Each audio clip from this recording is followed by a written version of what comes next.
In the 1980s, shortly after the eruption of Mount St Helens, a flying beast was awoken that has since come to be known as the Batsquatch. So you've never heard of Batsquatch, no? A couple minutes ago when we forced did this take. No, I've never heard of the Batsquatch. It sounds like Bat and Sasquatch. Yeah. We definitely didn't record this and get interrupted. It's a Sasquatch's, if it was Batman. It's a Sasquatch's fursona. That doesn't... It doesn't make sense. Okay. You're a Sasquatch, you dress up as an animal, it's a bat. Is a Sasquatch not already an animal? No, I don't know. They say it's like a humanoid mammalian. They say it's like close to us, like it's intelligent like us, so I don't know. What makes a fursona? Can a dog not have a fursona? Does it have to be a person? haven't considered this before, and I don't think I stay in want your to. fucking lane. So on March 27th in 1980 at 12:37, the top of Mount St Helens exploded in a phreatic eruption. I apologise if I mispronounced that, sorry. This sent a 10,000 foot plume of ash into the air, scattering debris as far as... Now, I don't know what I meant by this, but as far as the Bend to the south and Spokane to the north. March 27th would mark the dramatic beginning of a series of events from St Helens. Earthquakes, further eruptions and lightning storms raged throughout the area for months. These events culminated on May 18th when a magnitude 5.1 earthquake triggered part of the volcano into the largest landslide in recorded history. An avalanche of rock, molten rock, would be... was moving at 115 miles per hour and poured over the land, covering some regions in 600 feet of stone. The corresponding eruption column rose 80,000 feet into the air, burying the surrounding area in 2 to 5 inches of ash. This time, particles travelled far further, with half an inch of ash spreading across an area from North Mexico to Minnesota. That's a large area for, like... that amount of ash. But apparently the ash is really good for your skin from a volcano. Yeah, because that's what you're thinking of. A silver lining. Silver lining. So yeah, and the 1980 eruption of Mount St Helens was the most destructive volcanic activity in the continental US since 1915. 57 people were killed, which I didn't know that. Hundreds were left displaced and countless more were forever changed by the events. Amidst the trauma and the ash clouds still drifting through the air, strange winged creatures began to emerge from the eruption site. Can't catch a fucking break. Bad day after bad, I would just move. Yeah, I'm not... this is literally like a description of, like, this is hell-like. If I saw that, I'd just be like, you know what, I'm not arsed. This is demonic. There's nothing else could... This is biblical. What else? Is the rapture happening? Yeah, do you know what, though? I would be fucking bricking it. So yeah, strange winged creatures began to emerge from the eruption site. Witnesses described an ape-like body with large leathery wings and glowing red eyes. Despite numerous sightings, concrete encounters with the beast remained elusive. It would take 14 years before the first close encounter was reported. Jeepers Creepers? Jeepers Peepers. You described Jeepers Creepers. Did I? With less hair. Oh shit. Think Jeepers Creepers? Yeah, but I don't think of him like an ape. I think of him like as a weirdly innocent. Yeah, but they don't know Jeepers Creepers. Yeah. They know apes, so they're describing him as an ape. Yeah. So Batsquatch, you know what that's a combination of now? Bat and Sasquatch? Yeah. You're bang on. That's literally where they would got it. Yeah. You know what? Just stick to it, you know. Yeah. The creature was said to resemble a flying primate with blue fur, yellow eyes. Blue fur? Yeah, blue. Like, okay. I don't know if it's blue as in air blue, but animals can have a blue fur. Yeah. It's just like a light grey. Chances blue. Yeah. Technically. Chances Batsquatch. So, blue fur, yellow eyes, a long dog-like muzzle, sharp teeth, board-like feet, and membraned wings that had a span of up to 50 feet, like that of a large bat. There is images of it, but they've never been kind of analysed. Yeah, or like, are they true or not? No, like debunked or whatever. No, they haven't been debunked or bunked. Confirmed. Yeah. Bunked. Bunked or debunked. I thought I had something to say, I can't remember. Well, you know, if you figure it out, write me a postcard. So in April 1994, Brian Canfield was driving home through the backwoods of Pierce County, Washington. He was miles from civilization when his car suddenly froze in place.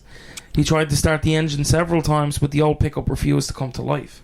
On the verge of getting out to take a closer look, something swooped across his headlights. At first he assumed it must have been a large bird. His hand was on the door handle when the monster landed on the vehicle's hood. Canfield described the creature as standing 9 feet tall, with a bat's face and wings attached to a blue furred humanoid body. He noted the large fangs in the creature's mouth and the glowing red eyes. Canfield said as followed about the encounter. It was standing there, staring at me, like it was resting, like it didn't know what to think. I was so scared it raised the hair on my arms. I didn't feel threatened, I just felt out of place. It was looking right at me in a deep stare, like right through me. It's standing perfectly still. It stood for how long? A few minutes? Several minutes? Then its fingers twitched and its wings began to unfold. Those wings were as wide as the road. It turned its head and looked back at me and started flapping its wings. A few minutes later, the truck started and I took off as fast as I could.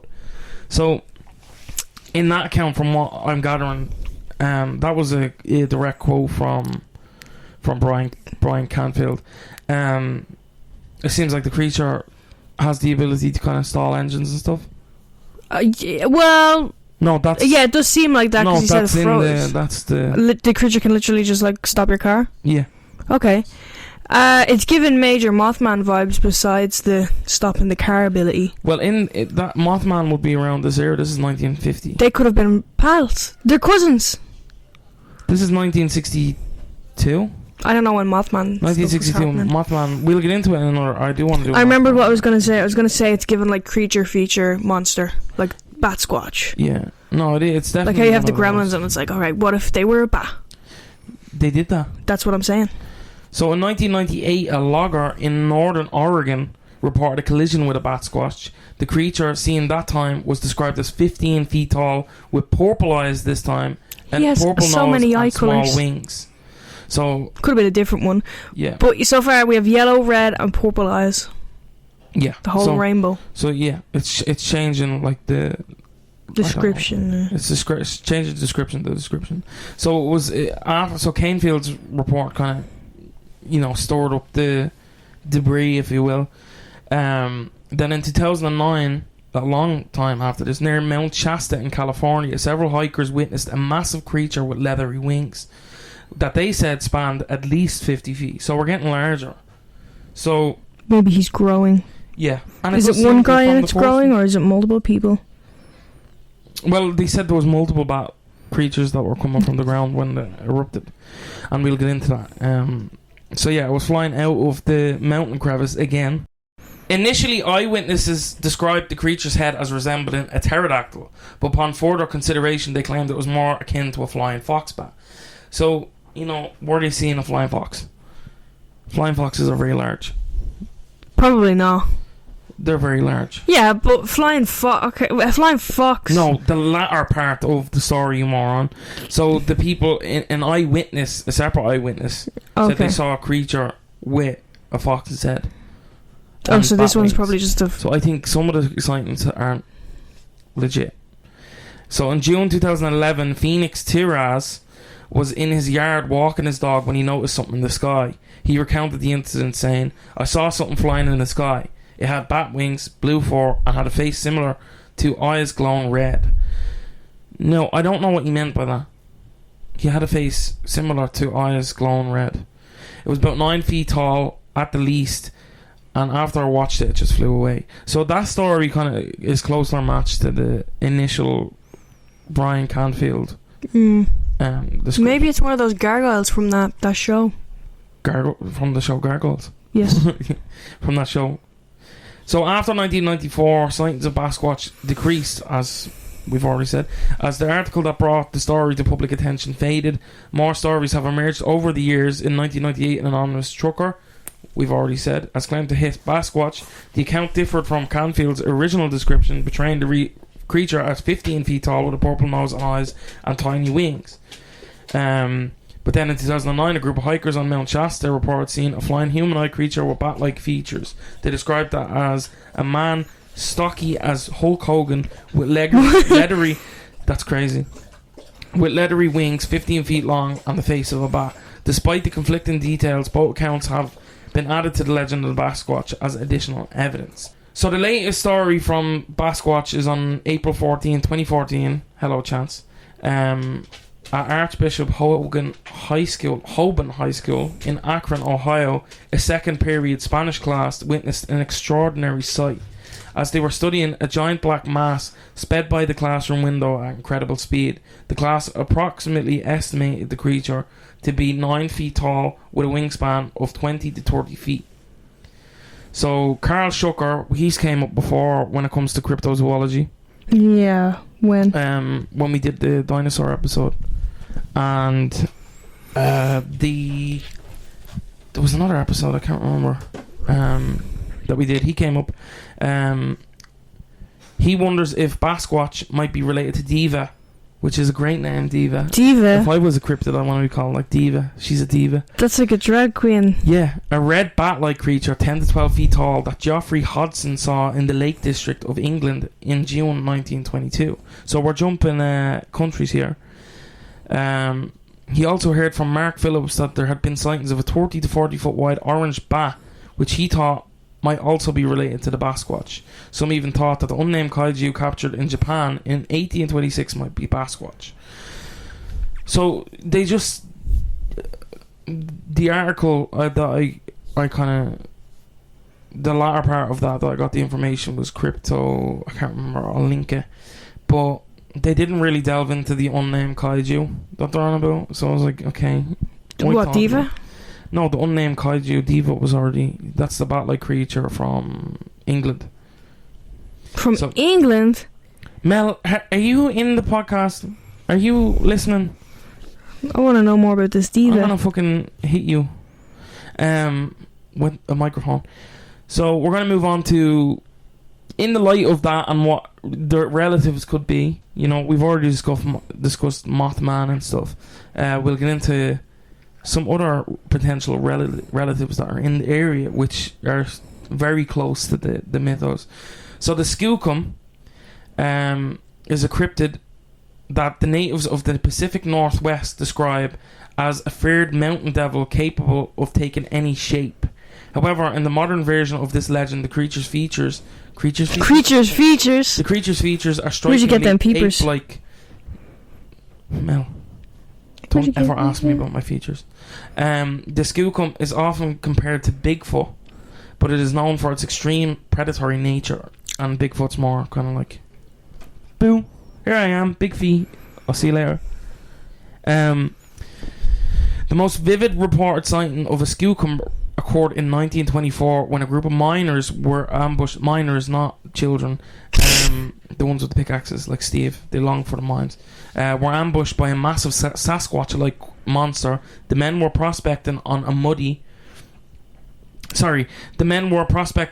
Muddy, a part of the Lewis River, when they noticed numerous large footprints. Initially puzzled, they soon saw a large beast leering at them. Why did I say leering?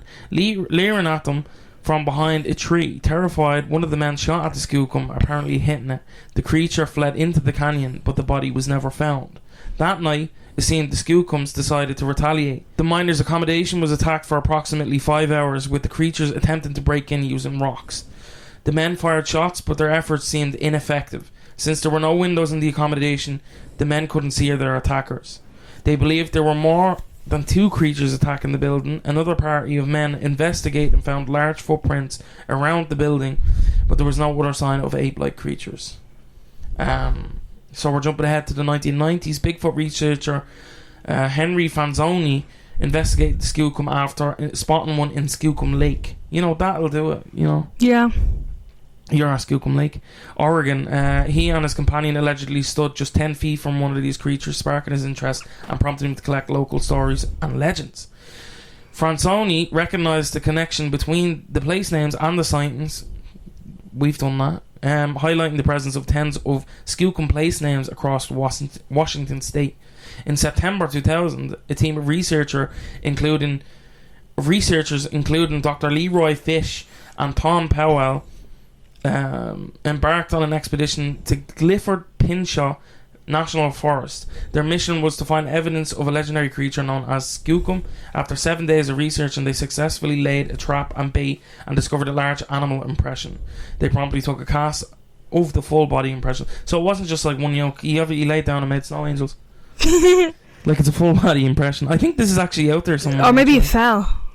Which is funnier. That's embarrassing. Yeah, because like if it was snow angels, it would have been like a big blob of footprints. Just footprints leading up, and then just like him flat, and then like just a little like shuffle, yeah. Little shuffle marks on his little face in the muck. Perfect cast of his face down in the muck. Somehow we got just his face just in shock. His embarrassed look is just forever immortalized. So Dr. Jeff Meldrum, a professor of anatomy and anthropology, professor of anatomy and anthropology at Idaho State University, examined the cast. Despite Dr. Meldrum's expertise, the cast remained unidentified. It couldn't be attributed to any known Northwest animal, and Dr. Meldrum concluded that it would represent an unknown primate. This opinion was echoed by Dr. Grover Krantz. That's a great name, Grover. Reminds me of the little stuntman. Big Percy Jackson fan? No, I was thinking of oh no, is his name Grover, the little fellow who likes chickens in the Muppets? No, but there is a blue Grover. I like Grover. So the opinion was echoed by Dr. Grover Krantz, a retired physical anthropologist from Washington State University, and Dr. John Bindernagel, a Canadian wildlife biologist. So they got the big dogs in on this one, and they all were like, hey, this embarrassing mishap that happened to this creature, that's a legit creature. This weren't no guy in a suit. Imagine if it were a guy in a suit, like a Scooby-Doo situation. There was one that flew. Was it the Velociraptor? What are you talking about? In Scooby-Doo. Velociraptor? Was there there was one that flew. It was in the movie, the live-action movie. It was like the big bad. Was it a pterodactyl? No? Was it pterodactyl? It was a pterodactyl ghost. Okay. So however, detractors argue that the imprint was likely made by an elk. The print was a body, not a footprint, and there was no related footprints found near the scene. This discrepancy led some to believe that the mark was not made by a skookum. Believers, on the other hand, suggest that the animal was clever enough to hide its tracks, but if that's the case, why would it leave an imprint of its body? The skookum cast continues to be a subject of much debate and speculation. So he probably fell from a tree. He fell from a tree. He fell from a tree. Like, I'm really good at covering my tracks, but I fell from a tree one time. I fell from a tree. That's why there's no tracks on the ground. Or it was an elk and it was like their antlers. I have a story. Yeah.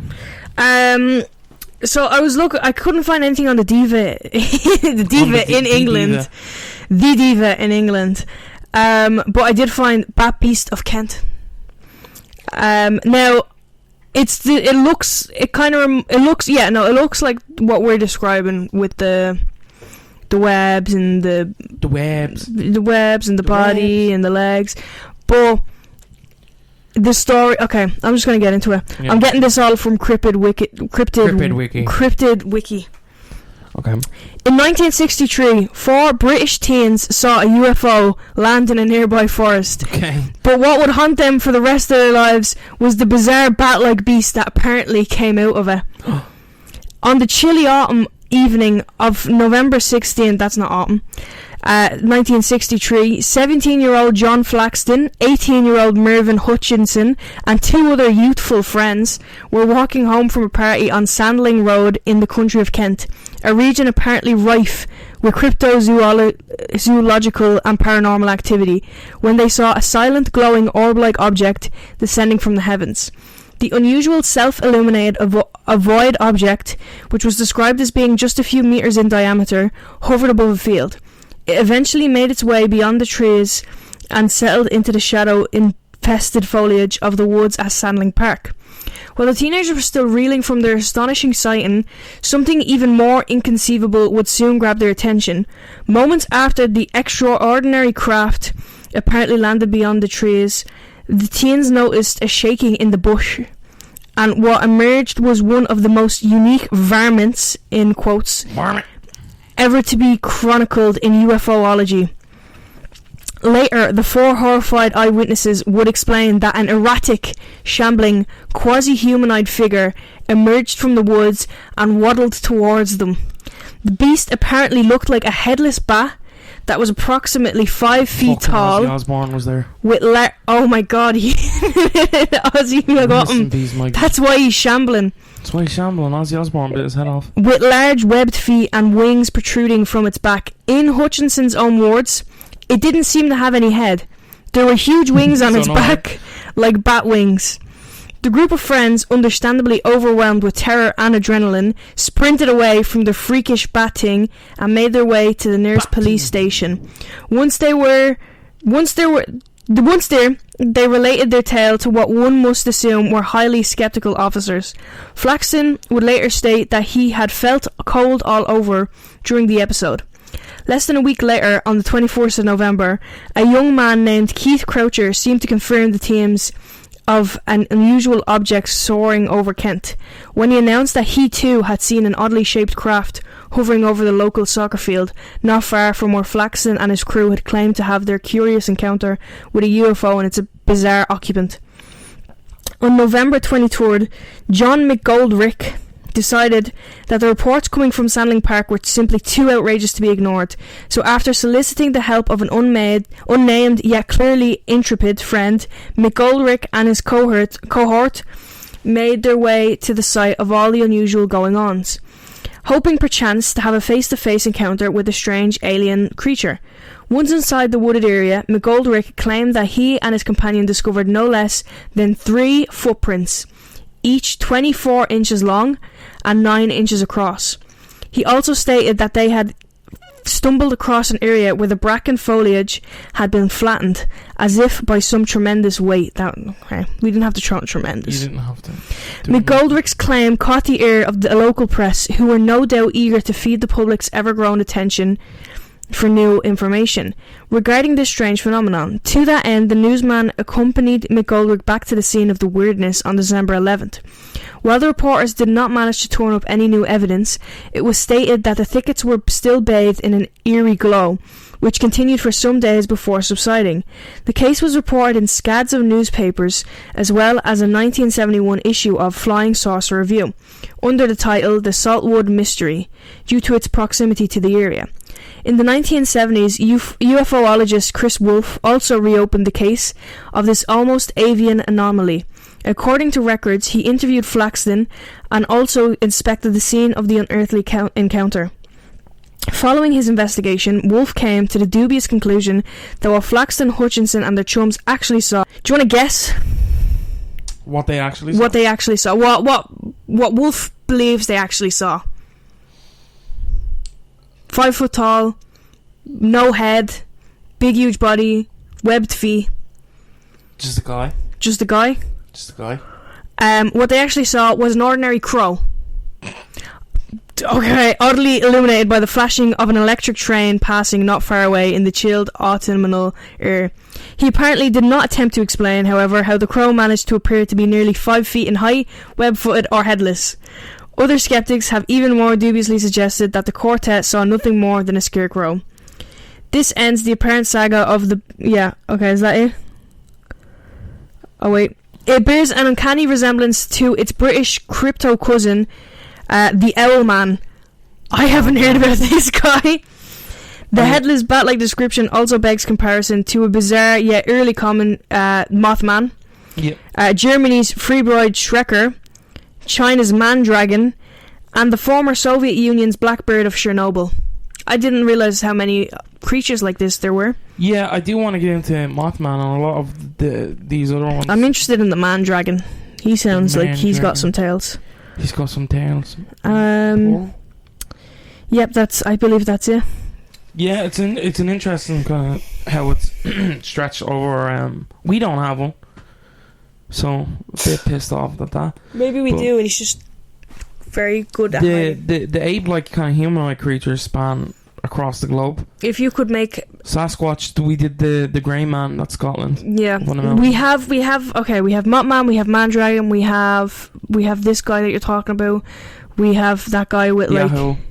Yeah, we've got a bat with no head. So no head. We have Batsquatch, and then we have Batsquatch with no head. We have headless Batsquatch. Would you like to invent one? What one would you invent? It has to have wings and add a Sasquatch body to it, or like manly body to it. So then I'm just fucking describing Batsquatch. No, Crowman. Okay, because that's basically it. Crowman. It's like something with wings, and then we make it on a manly body. Yeah. And possibly here. So you were making Crowman. I do think that somebody is have Pidgin Sasquatch, but I can't think of a clever name for it. Pidgewatch just sounds horrible. Pidgewatch. It's just a Facebook page where you watch Pigeon Man. Pidgewatch. Pigeon. Pigeon. Yeah, I like the kind of the cultural significance even of it, with it being like a native thing, and then the Mount St Helens eruption kind of spiking the. Maybe the St Helens eruption, and then all the Mothmans and the. Oh, they say that all the creatures came out. Listen, I don't want to dispute something, but there's a lot of evidence, the cast and stuff like that of the body. I know they said there's no footprints, but in the initial story they never said there was no footprints. People just took it as, oh, you didn't get cast of footprints, so we can't say this is an animal. Yo, you could have flew. Yeah, he has wings. It's a flying creature, so I don't know. It also, just because one person was a bellend and fucking. It's crazy that he can stop cars. Yeah, but that happens a lot, especially if you're saying, because the UFO phenomenon, that happens a lot. I think. So do we think it's an alien? Because that one said I don't know. The headless one came from a UFO. But that happens a lot with the Mothman as well. He can stop cars? They say that. I know he jumps on cars. He jumps on cars, he stops them. So he just stopped them with. We'll get into Mothman. I want to do an episode on Mothman. Yeah, I want to do an episode on Mothman. That's one of the most most popular in the world, and there's so many theories that I do think he is like one of the most popular cryptids. He is, yeah. There's a whole statue for him that's double cheeked up. Yeah, Build-A-Bear, there's merchandise and stuff. I'd say Mothman now is on par with Bigfoot and Nessie and stuff. Yeah. I'd say it's Nessie, Bigfoot, Mothman. I think that's like the big three. Four. Who's the big four? Like the Columbus, the heads? I don't know. Loch Ness. Is it Mount Rushmore? Yeah. So I'd say Loch Ness. Yeah. I'd say Mothman. Yeah. I'd say Bigfoot, obviously. Yeah. I'd say maybe Jersey Devil. I don't know. That's on par with Mothman. I know, but I don't know. In terms of like the town, like there's a whole town that's big on it. I don't know. I don't know if it's mainstream though. I don't know if you went up to. If I went up to someone and I was like, "What's a Jersey Devil?" They'd say, "I don't think they know." The Jersey Devil is huge, man. You're sheltered. The Jersey Devil, I see at least 3 times. Cloven, it's creepy. Yeah. He lives down the street. He lives down the road. He lives down the road. Just there, the red fella. Just, you know. You just look at the window, Jersey Devil tips his hat like, how you? Jersey George. George. How you doing, buddy? Hey, I'm walking here. I don't even know what Jersey. I don't even know what he does. I don't know what he looks like. Is he evil? Isn't it? It's like next to New York. Yeah. So this guy, he seems to be like attacking people. I would say he's not friendly. I would say what gives it a little bit more credit is the people in the area for centuries talking about it. The natives and stuff like that, and original stories of it coming from crevices as well, and then this massive kind of eruption happens, causes a crevice, and then more kind of leak over. That's cool. It is cool, very like, hellish story or cool like. It is a very hellish movie idea thing. It is a very hellish kind of. I think there's a book like that though. Where probably there is a book. No, I was reading it. I can't remember what it's called. Dante's Inferno. I think it's Claw, but I think it ended up or maybe The Shuddering. It was one of them. I think it was Claw, but basically it just turned out to be a bear, I think. I don't know, or like an animal. But it was like an ice age one that was just living under the. So it could be subterranean creatures that are just, I don't know. Could be a guy in a force. It could be animals. It could be just bats. Could be a guy who made could wings. Be flying foxes. Could be anything. Any could number be of Icarus. Who knows? I want to believe in it. I think. I don't think I believe in it. No. Yeah, you just you know what, you're belling. It'd be cool. It would be so awesome. I think the only thing that disputes it is how much it changes from person to person. Like it's always like blue for. No, it looks like a bat. Yeah, it has now different it eye looks like a colour fox. every time. Now it looks like a pterodactyl. Now it has blue eyes. Now it has red eyes. Now it has purple eyes, yellow eyes. You never had blue eyes. It would be cool. I believe in the Yahoo probably. Yeah, I'd say because this isn't necessarily the same story. That's just one that kind of is in a culture. I want to know more about this diva. We'll. I couldn't find anything about her.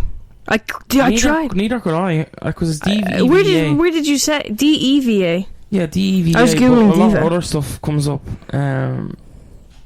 about like angels and stuff like that. But yeah, that's what I have for you this week. I just thought we've done ghost stories quite more frequently recently, so I thought we'd go back to cryptids a little bit. We bounce back. So yeah. Anything more to add, Mel? No? Can't find nothing? No, it says there's no such thing as there's no such thing as there is. So yeah, if you enjoyed the podcast, leave a rating. Remember to follow us on all social media platforms. Recommend us to your homies. No, don't tell anyone. Gatekeep us. Gatekeep us. Yeah, we'll catch you in the next one. Goodbye.